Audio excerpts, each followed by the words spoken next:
श्री राम जय जय राम।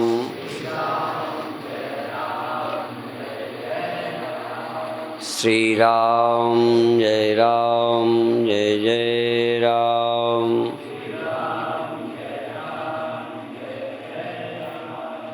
सच्चिदानंद भगवान की, सनातन धर्म की।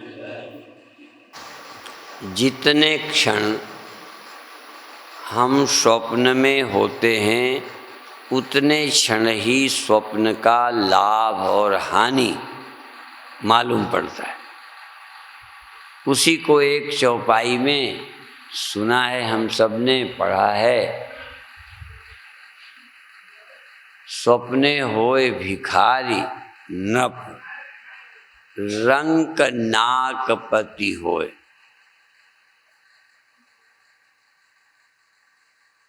भिखारी राजा हो जाए या रंक नाकपति हो जाए, जागे हानि न लाभ कछु। ये नहीं कहा स्वप्ने में हानि न लाभ कछु।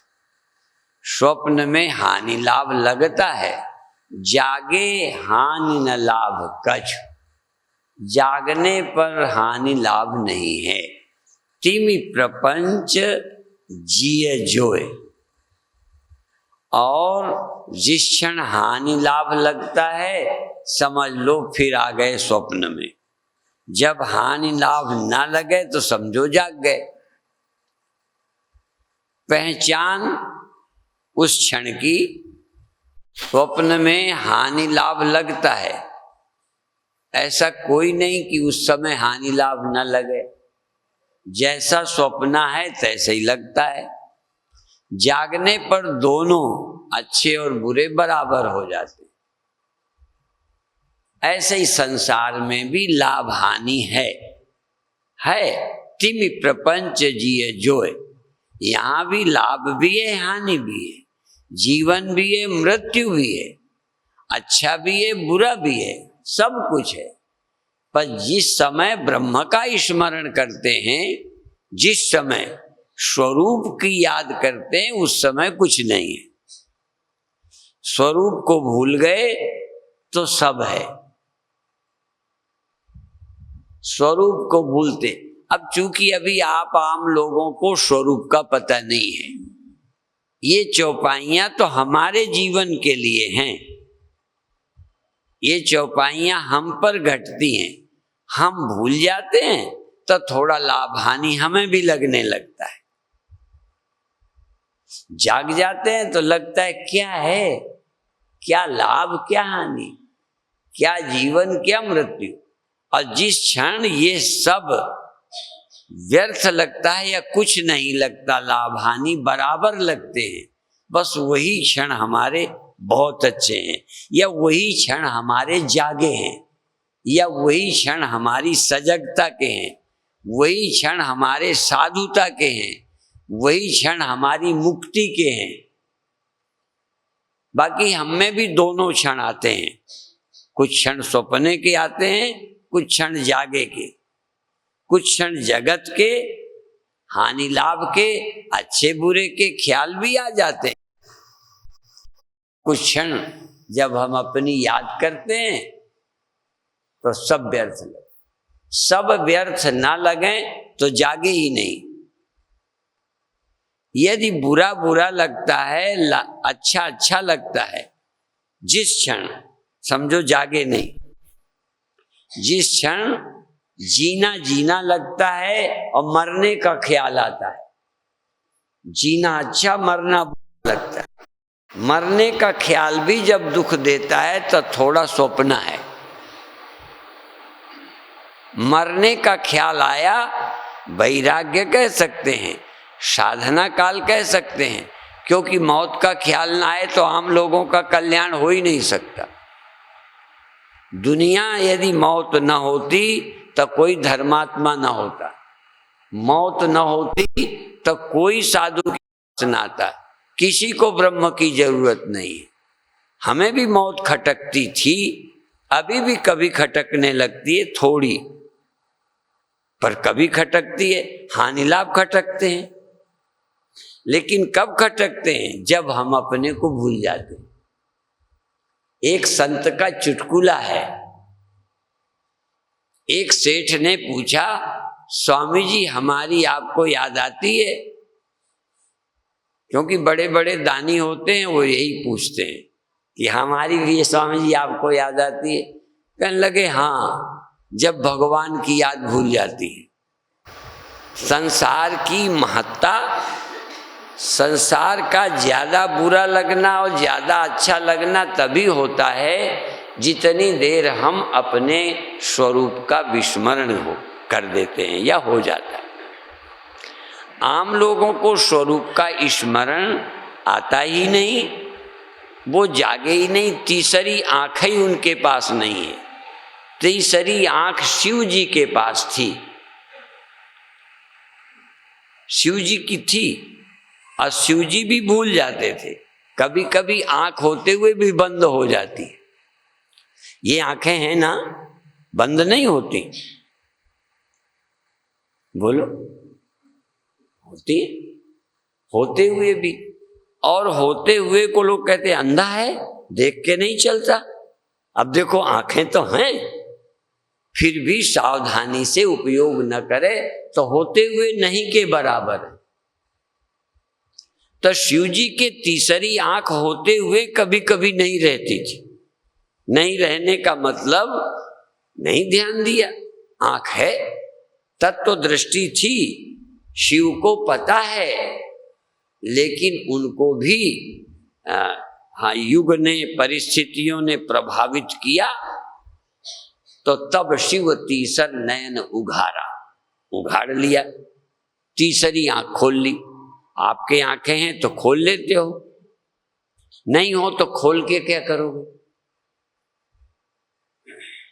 खोलने से क्या होगा? कैसे खोलोगे? होती है तो खोलते हो, होती है तो बंद कर सकते हो। शिव जी की तीसरी आंख खुल चुकी थी, बनी थी, तीसरी दृष्टि शिव जी को प्राप्त थी। कभी वो प्रयोग करते, कभी भूल जाते, या व्यवहार काल में ध्यान नहीं देते। पर जब व्यवहार दुख देने लगे तब तो तीसरी आंख खुलनी चाहिए। आपने भी देखा होगा, यूं तो सपने में आंखें सबकी खुलती ही हैं, पर हमने देखा जब दुख ज्यादा होता है तब जल्दी आंख खुलती है। स्वप्न में जब दुखदाई स्वप्न होता है तो नींद खुल जाती। जब दुख तो बर्दाश्त नहीं होता, बर्दाश्त के बाहर होता है, तो उसी समय नींद खुल जाती। नींद खुलते ही दुख चला जाता। तो इस संसार में भी जो ज्यादा दुखी है, जिनको अपने दुख का अंत दिखाई नहीं देता, वो जागते हैं। हमको बचपन में ही एक दुख हुआ जिसने हमें जानने को मजबूर कर दिया। हम सचमुच दुखी हुए और बचपन में हो गए, और बहुत भोलेपन में हुए। सुनते थे कि कर्मों का फल भोगना पड़ता है। अब ये बात मंत्र की तरह बैठ गई। कर्मों का फल भोगना, इतना ही भोगना पड़ता है। और ये जो दुख भोग रहे हैं, हमने देखा, मारे जाते सुअर देखे। हमारे यहाँ सुअर ही थे, हमारे यहाँ कुत्ते थे। हमारे यहाँ का मतलब मेरे घर में नहीं, गांव में कुत्तों को देखा, उनको मारते देखा गया। कोई गलती से भूख से प्यार मारा, कुत्ता घर के भीतर आ गया। एक दिन दौड़े तब तक तो कुत्ता निकल गया, फिर कभी खा गया। ललक तो ललक। आप अपने से अंदाज लगाओ कि जिसकी लत पड़ जाती है, कोई न कोई बहाने से समय निकालते हो। प्रायः कुत्ता आ जावे तो घर के लोग एक दिन सावधान होके दरवाजे की तरफ छिपे रहेंगे, टाइम हुआ है आएगा। वो कुत्ता अंदर आया, दरवाजा बंद। अब खूब मारा, खूब मारा, खूब।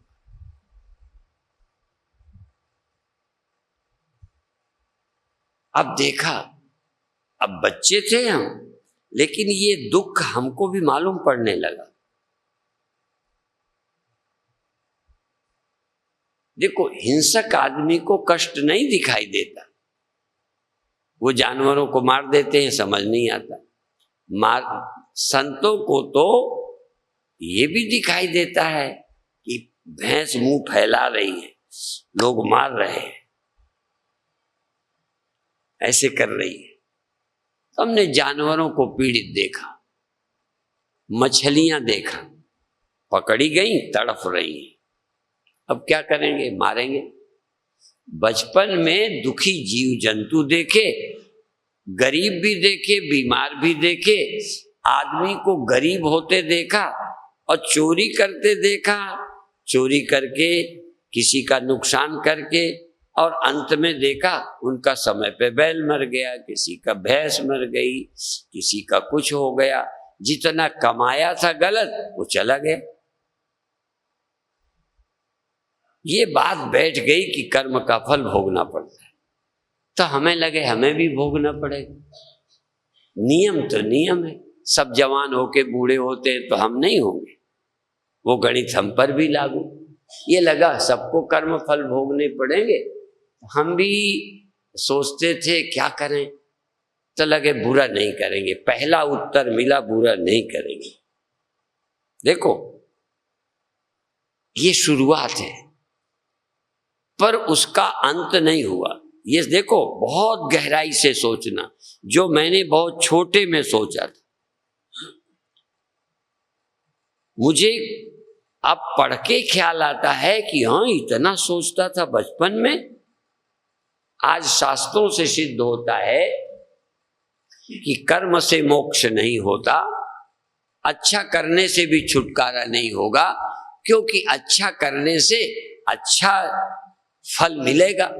अगले जन्म में ये दुर्दशा नहीं होगी, लेकिन जन्म तो होगा। तो लगता था अगले जन्म, इस जन्म का मन बनाया पाप नहीं करेंगे। देखो, मैं यद्यपि उतना निभा नहीं, पर मैं दावे से कहता हूं, मेरे मन में आया कि इस जन्म में हम पाप नहीं करेंगे। लेकिन इससे भी संतोष न हुआ। लगता था अगले जन्म में न करेंगे, क्या अभी का मेरा सोच टिका रहेगा?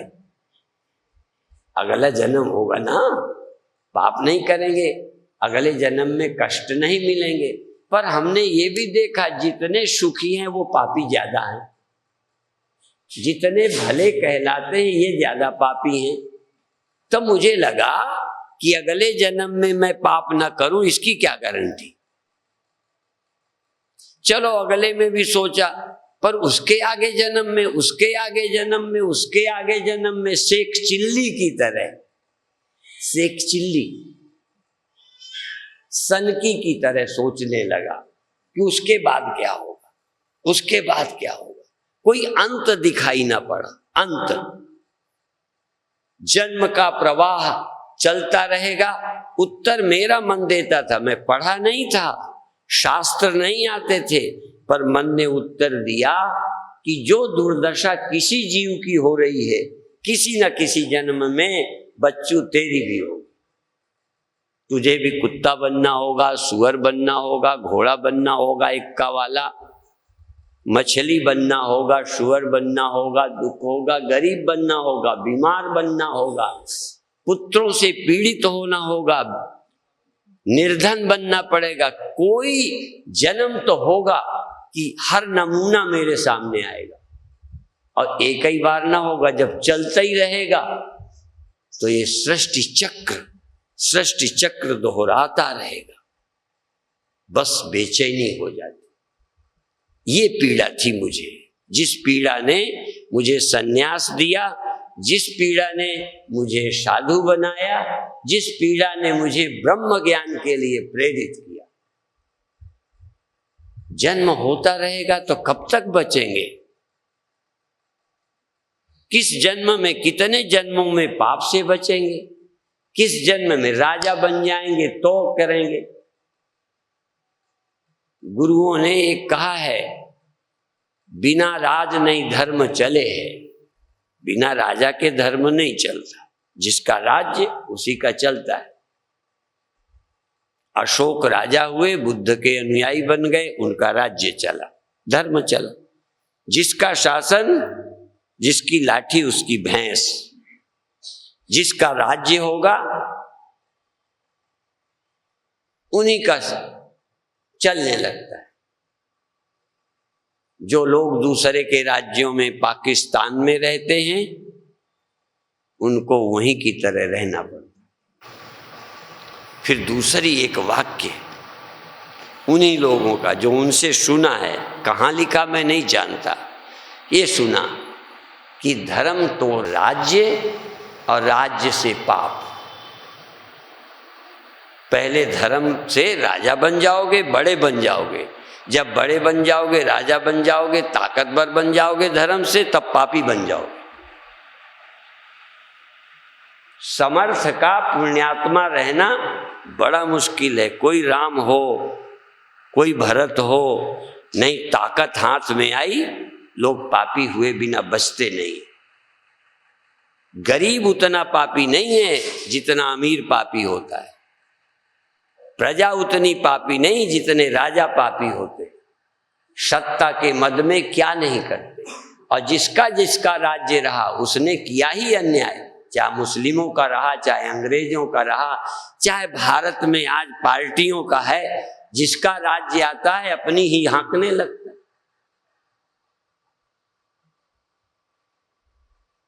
तो तप से, तप सो राज, तप से राज्य मिलता है। मिलता तो तप से है, पर राज्य से पाप शुरू हो जाता। और राज सो पाप, और पाप से नरक, फिर नरक मिलता है। तप से राज मिलता है, राज से पाप होता है, पाप से फिर नरक मिलता है, नरक के बाद में फिर भोग भाग के फिर नंबर चलता है। ये चक्र चलता रहता है।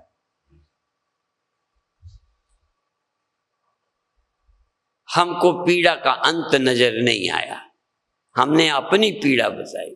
फिर सुनते थे जिसको भगवान मिल जाते हैं वो आवागमन के चक्कर से छूट जाता है।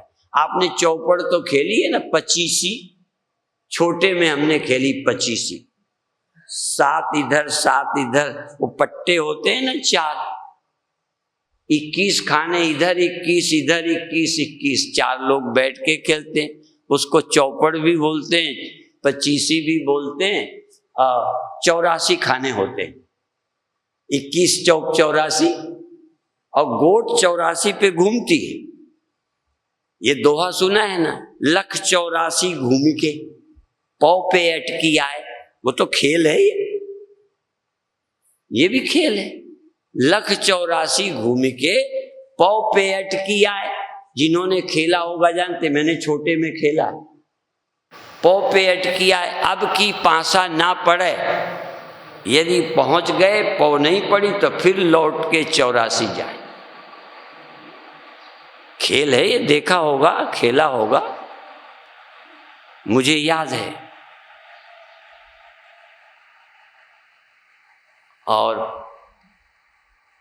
भी खेल है, शायद पकी गोट को फिर भी निकाल सकते हैं। क्या कोई खेल का नियम होता है, फिर वो उल्टा चलता है।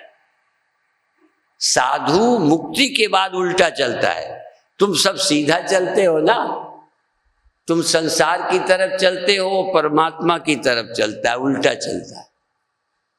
अब वो कहते हैं कहीं गोट मार देता है, बाकी कई जगह सुरक्षित रहती हैं। ये खेल बड़ा विचित्र है, पर सार इतना कि उससे सीख लो कि यदि मौका मिले और पार नहीं गए तो 84 में जाओगे। इसलिए ये साधन धाम मोक्ष कर द्वारा, पाई न जे परलोक संवारा, सो परत्र दुख पावई, सिर धुनि धुनि पछताए, कालई कर्मई ईश्वरई मिथ्या दोष लगाए। ये कहकर एक बात कहना चाहता था कि ये करने के बाद देखो सब काम हम कर रहे हैं, पर अब हम पुण्य नहीं कर रहे, हम पाप भी नहीं कर रहे। लोगों को लगता होगा कि हम पुण्य करते हैं, संस्थाएं बनती हैं, गौशाला बनते, हॉस्पिटल बनते, बहुत जगह बनते, आश्रम बनते, अन्न क्षेत्र चलते, लगता है हम पुण्य करते हैं, लेकिन अब हम पुण्य नहीं करते। पुण्य करते थे जब हमें अगला जन्म चाहिए था, स्वर्ग चाहिए था, अब वो दृष्टि नहीं है। और छोटे मोटे जो पाप समझ के डरते थे, यदि ऐसा कुछ कृष्ण की तरह कभी कुछ करना पड़ जाए, राम की तरह, गुरु गोविंद सिंह की तरह कोई मजबूर कर दे, हम कर चाहे न पाए पर उसके पक्ष में हम हैं। हमारे लिए पाप और पुण्य दृष्टि नहीं रही, नरक और स्वर्ग की दृष्टि नहीं रही। और यहाँ देखो, जब साधु बने थे तब कुछ नहीं था, आज बहुत है, लेकिन तब संसार की इच्छा तो तब भी नहीं थी। अब इतना होने पर अब तो पहले से भी देखो, काम पहले से ज्यादा है, पर समझ पहले से ज्यादा परिपक्व है।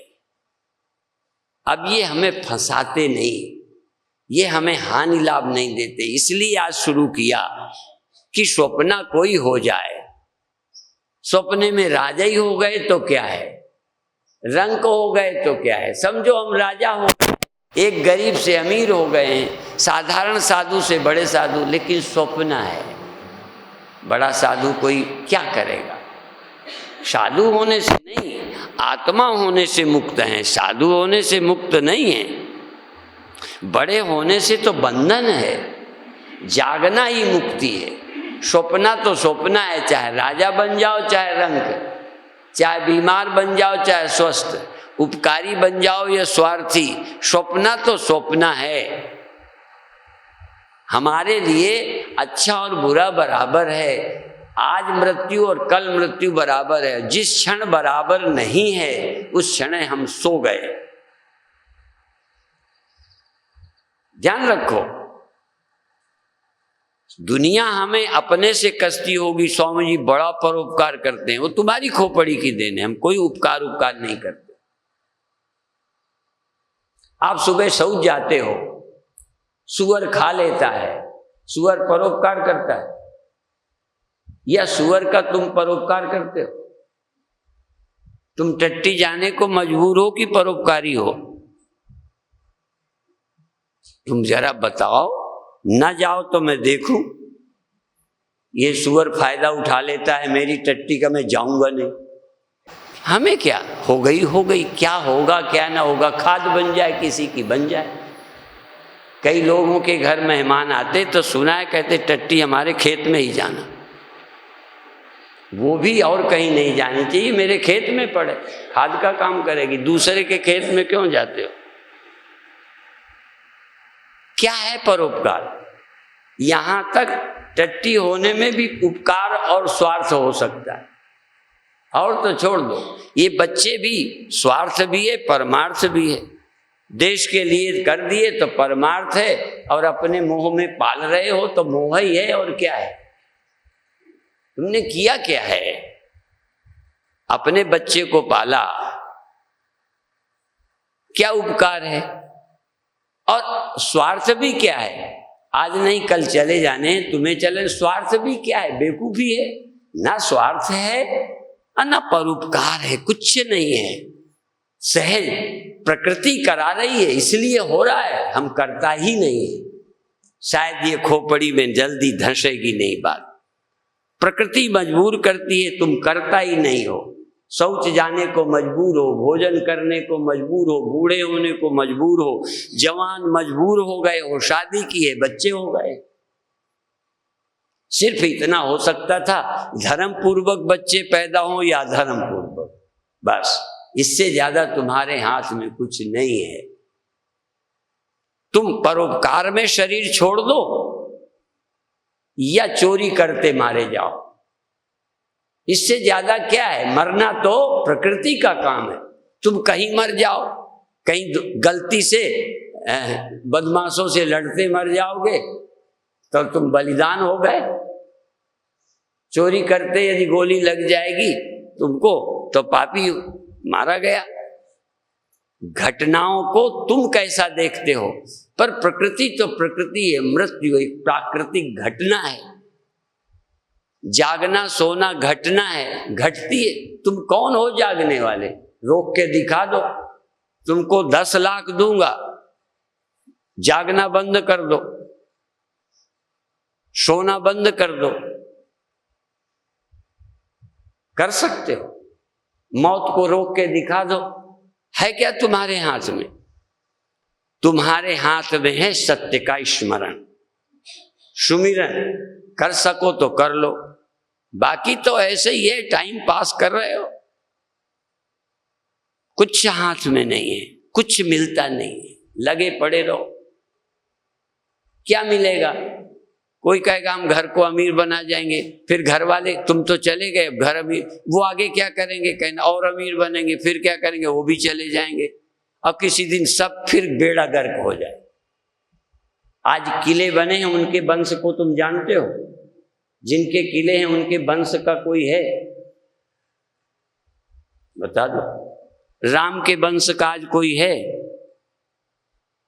कृष्ण के वंश का आज कोई है जो कहे कि मैं उनका नाती का नाती का नाती का नाती हूं? कहे चाहे हम दे उनके वंशज हैं, कुछ नहीं। क्यों हम मरे जा रहे हैं? एक दिमागी कीड़ा है बस। इस दिमागी कीड़े से पार हो जाना ही मुक्ति है। मुक्ति कोई आसमान में नहीं रहती, मुक्ति कहीं जाने का नाम नहीं है। इस सत्य की समझ का नाम मुक्ति है। फिर इस धरती पर आराम से जितने दिन है रहिए, ना कुछ पाना रह गया और ना कुछ खोने का डर रह गया। जहां पाने का लोभ नहीं रह गया, खो जाने का डर नहीं रह गया, जहां जीवन जीवन नहीं रह गया, मृत्यु मृत्यु नहीं रह गई, इसका नाम मुक्ति है। जहां लाभ और हानि नहीं रहा, जहां मिलना और बिछुड़ना नहीं रहा, जहां मेरा और तेरा नहीं रहा, इस समझ का नाम मुक्ति है। मुक्ति कोई अंधविश्वास नहीं है, मुक्ति सच्चे ज्ञान का नाम है। इस धरती पर मुक्त पुरुष रहते रहे हैं, रहेंगे, और बेवकूफ भी रहे हैं। राजे बेवकूफ रहे, अमीर बेवकूफ रहे, पढ़े बेवकूफ रहे, और राजा भी। साधु क्या रहेंगे जैसे राजा रहे हैं, ऐसे सेठ साहूकार रहे हैं। सन्यासी क्या रहेगा, ऐसे ज्ञानी होके अमीर रहे हैं, राजे रहे हैं, गृहस्थ रहे हैं। जो सन्यासी भी नहीं रहेगा, हो सकता है कई लाल कपड़े में बेवकूफ ना समझ हो, और हो सकता है सफेद कपड़े में भी परम ज्ञानी हो। इस समझ का नाम मुक्ति है। क्या लेके चले जाओगे? क्या जाएगा? कहोगे नाम। आज लाल किले वाले का नाम है कुछ, और है तो उसे क्या मिलेगा? समझ नहीं आती। मेरे मरने के बाद नाम की क्या वैल्यू है? किसी चीज की इच्छा करना, नाम की भी इच्छा बंधन है। अब बदनाम होने का डर। भगवान कृष्ण को चोरी लग गई तो कहां आत्महत्या करें? भगवान कृष्ण को छल करना पड़ा। देखो, करना पड़े कुछ करो, पाप क्यों करते हो ये सोच लो। पाप और पुण्य की कल्पना छोड़ दो, पाने और खोने का भय छोड़ दो। कृष्ण की तरह करना पड़े तो तुम छल भी करो, युद्ध भी करो, सूर्य भी ढाक दो, झूठ भी बोल दो, बुलवा लो। नहीं जरूरत, हाँ करोगे क्या? कृष्ण को कुछ मिल जाएगा क्या? क्या नहीं, आवश्यकता है, सब हो गया। मेरे अंदर से कोई आवश्यकता नहीं है, कुछ पाना नहीं। भगवान कृष्ण कहते हैं इस धरती पर क्या पाना मैं चाहता हूं, क्या पाने के लिए आया हूं, क्या मुझे कमी है? अर्थात जिसको कोई कमी नहीं है उसका हर कर्म नेचुरल है। जिन्हें स्वर्ग चाहिए वो पुण्य करें, जो नरक से डरते हैं पाप ना करें। भगवान कृष्ण पाप करते हैं, यदि नैतिक कसौटी से कहूं तो कृष्ण ने पाप किया है, पर कृष्ण की भाषा से देखूं तो उनका हर कर्म दिव्य कर्म है, न पाप है न पुण्य।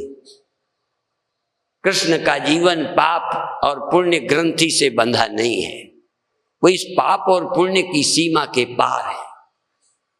ऐसी कोई चेतना जिसको कोई स्वार्थ नहीं रह गया, जिसके लिए स्वार्थ और परमार्थ का भेद मिट गया है, जिसके लिए आत्मा और जगत, जीव और ईश्वर, लाभ और हानि, संयोग और वियोग, मेरे और तेरे के ख्याल खो गए हैं, ऐसी उस सत्ता को उपलब्ध व्यक्ति मुक्त पुरुष है। वो जो करता है ठीक है।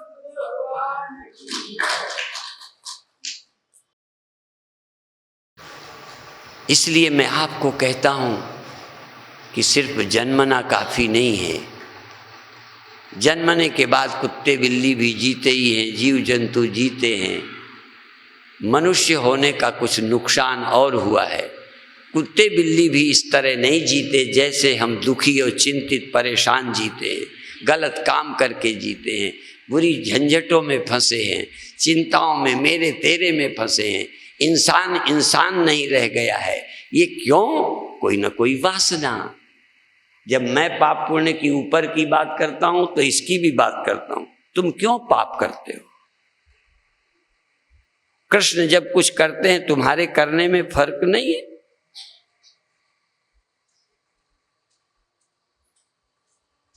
यदि राम राज्य करते हैं और भरत राज्य करते हैं तो फर्क नहीं है। इस बात को समझो। जब ग्रंथ कहते हैं पापम न पुण्यम सौख्यम न दुखम, न पाप है न पुण्य है, न सुख है न दुख है, न हानि है न लाभ है, न मेरा है न तेरा, न जन्म है न मृत्यु है। क्या मेरा जन्म, क्या मेरी मृत्यु? जो शरीर में मैं मान कर जीते हैं उनके लिए जन्म, उनकी मृत्यु। जो जीव मान कर जीते हैं उनके लिए पुण्य और पाप, और कहाँ जाना कहाँ न जाना। जो आत्मा हो गए हैं, शरीर रहते जो ब्रह्मता को प्राप्त हो गए हैं, उनके लिए क्या स्वर्ग क्या नर्क। ये तो साधक को स्वर्ग लोक लोभ भोग जो चाहे सबन को त्याग, वेद अर्थ ज्ञाता मुनि कहता ही बैराग। ये तो ज्ञानी नहीं। जिस वैराग्यवान को ज्ञान प्राप्त होता है, वैराग्यवान ऐसा होना चाहिए। स्वर्ग की भी क्या जरूरत? स्वर्ग जाके क्या बनेगा? जो मैं पहले बोल रहा था अपने विषय में, यदि स्वर्ग भी चला जाता तो स्वर्ग के जाके जैसे अगला जन्म जन्म जन्म, ऐसे स्वर्ग के बाद कुछ काल बाद वापस। अर्थात स्वर्ग भी हमारी जिंदगी का लक्ष्य नहीं है। स्वर्ग भी परमानेंट नहीं है। परमानेंट कहीं चले जाओ तो स्वर्ग भी मेरी समस्या का समाधान नहीं है। अब पुण्यों से स्वर्ग मिलेगा और क्या होगा। इसलिए ब्रह्म ज्ञान ही मात्र एक जीवन की पूर्णता का उपाय है। परमात्मा की स्मृति, ब्रह्म ज्ञान माने परमात्मा की अनुभूति, परमात्मा का स्मरण। परमात्मा का स्मरण तो अब देखो आम दुनिया कर ही रही है, पर ये नहीं है। विवेकी का परमात्मा स्मरण अलग है। एक साधक आम व्यक्ति का मंदिर जाना अलग है। हम लोगों का एक आम पूजा पाठ अलग है, मंत्र जाप अलग है, पर ब्रह्मज्ञानी का चिंतन, प्रभु की स्मृति क्या चीज है? जिसकी याद मात्र से सब समस्याएं हल हो जाती हैं, जिसकी याद मात्र से सारी चिंताएं मिट जाती हैं, जिसका स्मरण ही मुक्ति है, जिसका विस्मरण ही बंधन है, जिसका अज्ञान ही सृष्टि है, जिसका ज्ञान ही मोक्ष है। क्या अलग है ऐसी शरीर के रहते? इसलिए आप सबसे निवेदन, इसलिए कि अभी बहुत दिनों से आना नहीं हुआ, आप तक अपनी बातें मैं नहीं पहुंचा पाया, और बहुत लोगों को इसकी जरूरत नहीं है। पर राजाओं को ये ज्ञान हो जाएगा तो कोई नुकसान हो जाएगा, धनियों को ये ज्ञान हो जाएगा तो हानि हो जाएगी। अरे इतनी मेहनत सबके लिए की है, परमात्मा के समझने की साथ मेहनत करो। कहाँ फंसे पड़े हो? कहाँ तुम्हारे चित्त अटके हुए हैं? किन छोटी छोटी बातों में लटके हुए हो? कभी कृष्ण का जीवन देखिए, कभी राम का जीवन देखिए, कभी बुद्ध का देखिए, कभी महावीर का देखिए, कभी गुरु गोविंद सिंह का देखिए, कभी गुरुओं का देखिए, कभी उन वीरों का देखिए। जीवन क्या है?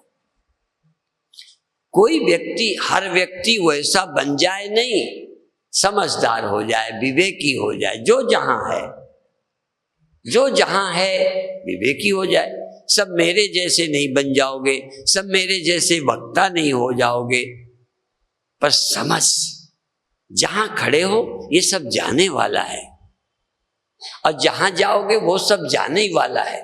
जो पाओगे इस जन्म में या किसी जन्म में, या मर के या कहीं, जहां जाया जाता है वहां से लौटना पड़ेगा। जो पाया जाता है उसको खोना होता है। जन्म में मृत्यु है, केवल जो जन्म मरण रहित है, आवागमन रहित है, जो सर्वत्र है, जो सर्वात्मा है, उसको समझना, उसकी याद करना ही परमार्थ है। बस और कोई परमार्थ नहीं। 2 रुपया दे दिए तो परमार्थ हो गया। ये मैं नहीं कहता वो दया नहीं है, दया है। क्या होता, अपन लोग भी रोटी खिला देते हैं, खुशी भी होती है, ऐसा नहीं खुशी नहीं होती, लेकिन क्या है ये? रोज खुशी सुख दुख रोज होते रहते हैं। जो नर दुख में दुख नहीं माने, सुख सने और भय नहीं जाके, कंचन माटी माने। ये नहीं कि दुख होते नहीं, अच्छा लगता नहीं, अच्छे काम करके खुशी होती है, लेकिन वो खुशी भी टिकेगी थोड़ा? कोई चीज टिकने वाली नहीं है।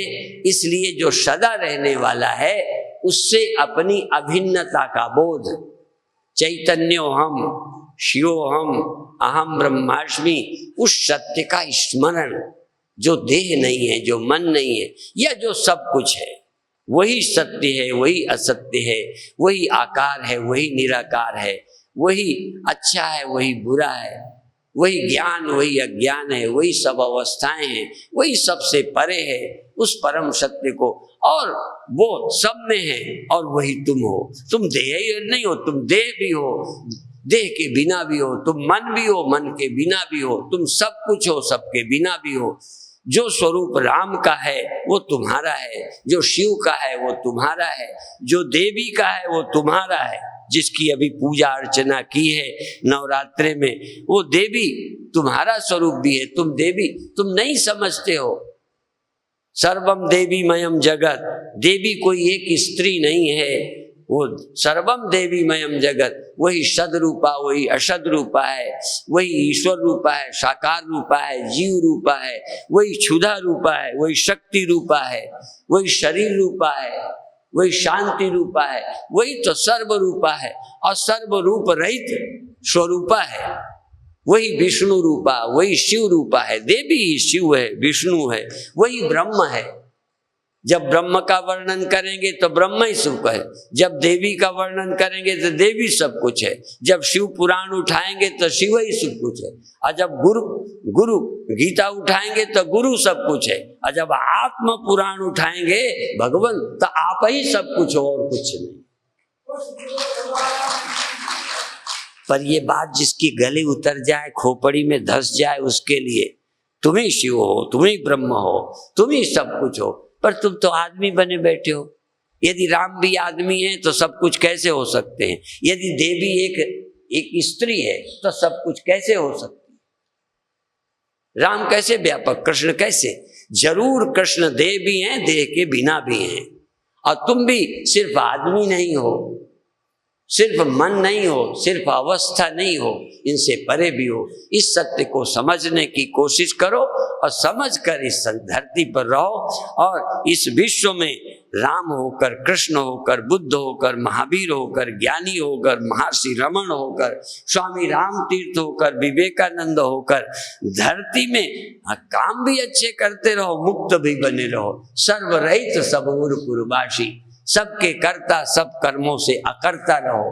क्या मैंने इतने कर लिए, इन कर्मों से क्या बन जाएगा? इतना कर लिया, करते हुए भी कर्म का बोझ नहीं। भगवान कृष्ण कहते हैं, मैं सृष्टि का कर्ता, चारों वर्णों का कर्ता होने पर भी अकर्ता ही जान, करने पर भी अकर्ता ही जान, सब कुछ करके भी कुछ नहीं। ये हल्कापन बिना अध्यात्म के नहीं आ सकता। इसलिए अपनी आदतें छोड़ छाड़ के जहां फंसे उसे पड़े हो, इस सत्य को समझो। मुक्त पुरुष होकर, जैसे भगवान बुद्ध मुक्त होकर घूमे, उसका नाम बिहार पड़ गया। अब आज बिहार की क्या दशा है? ये प्राकृतिक नहीं, वैसे भी दुर्दशा है। प्राकृतिक तो है ही, ये सांस्कृतिक दुर्दशा है। लोगों की कल्चर, लोगों की सोच क्या हो गए? जहां भगवान बुद्ध घूमे, जहां बुद्ध विहार बने, जहां इतनी इतनी एक संस्कृति के ग्रंथ रहे, जिन पे आग लगाई कितने वर्ष जले, उस पे तो आग लगी ही गई, जैसे उस समझ पर भी आग लग गई। कहाँ जी रहे हैं लोग? कहाँ जीना चाहिए? आप लोग भी गांव में रह के, रोटी कम है ज़्यादा है, तुम्हारी तरह तो ये शरीर भी जन्मा ही है, क्या नहीं कर सकते हो? कभी सोचते ही नहीं हो। हम भी सोचते थोड़ा थे, एक सोच हमको बस वो बाबा बना लिया तो इतनी आ गई। यदि बाबा नहीं बनते तो हम भी कहीं हल चलाते रहते या एक स्कूल में पढ़ाते रहते, बस इससे ज़्यादा कुछ नहीं होता। इतने काम, ये काम करने का भी लाभ नहीं, पर काम करके भी बंधन नहीं कोई। सब कुछ हो सकता है, वातावरण मिल जाए, वातावरण मिल जाए, वातावरण का उपयोग हो जाए तो तुम क्या नहीं कर सकते हो। कौन सा काम कठिन जग माही, जो न हो तात तुम पाई, जो तुमसे हो नहीं सकता। इतना ही कहकर विश्राम लूँगा। भविष्य में फिर कभी सिजई आना होगा तो सिजई में कार्यक्रम करेंगे और वहाँ आपको लाभ मिलेगा। जब वहाँ कुछ नहीं था तब भी सत्संग होता था, अब तो साधन हैं, कुछ सुविधाएं हैं, तब भी एरिया के लोग, सैकड़ों लोग, हजारों लोग आते थे, खा लेते थे, कार्यक्रम हो जाते थे।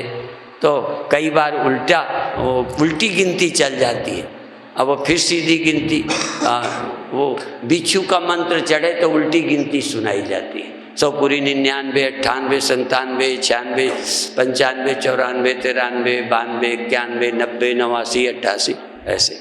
ठीक है, तो आप जीवन को धन्य बनाइए। ओम शांति शांति शांति।